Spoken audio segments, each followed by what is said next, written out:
I think one thing the pandemic has done is broken some habits. One of those that's striking to me is business travel.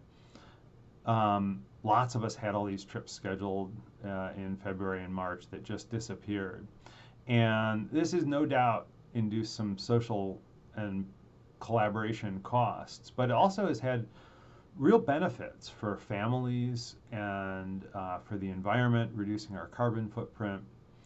And I think we should take advantage of that lesson.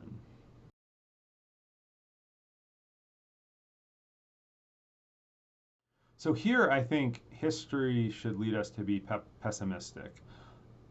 When a crisis hits, we often have this feeling that everything has changed in some domain and that it's going to stick forever. But history tells us that often the crisis ends and things snap back. So I think the big challenge is to take new habits that we discover to be adaptive as a result of a crisis and make them permanent. And to avoid being seduced by habit-driven behavior that is from pre-crisis that we don't want to go back to when that's more adaptive.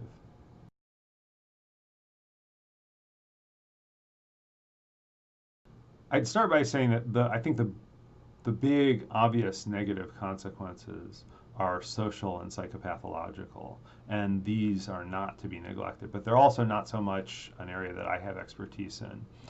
One issue which I don't think is as important, but I think is pretty interesting and is of some importance, concerns episodic memory. And the issue here is that we know that differentiating context is super important for burning in effective episodic and autobiographical memories.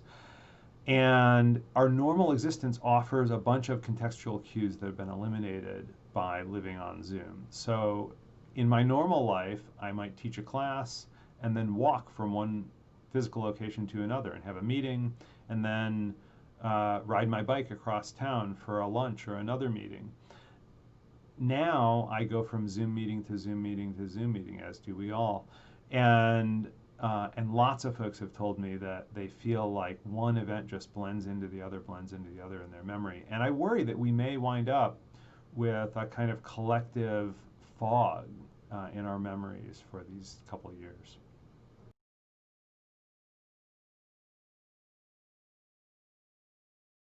My advice is to cheat.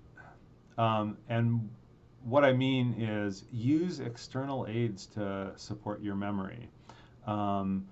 We're lucky in this regard that we do so much on email, because if you save your emails, that provides an ongoing record. But we can also take notes, we can make recordings, we can take pictures. I also think we can do some things to increase the contextual cues in our ongoing days. So if just getting up from the computer, which is good for lots and lots of reasons, you know, taking a walk, getting out and making a cup of tea, breaking up your day in that way can help boost the contextual segregation of memories.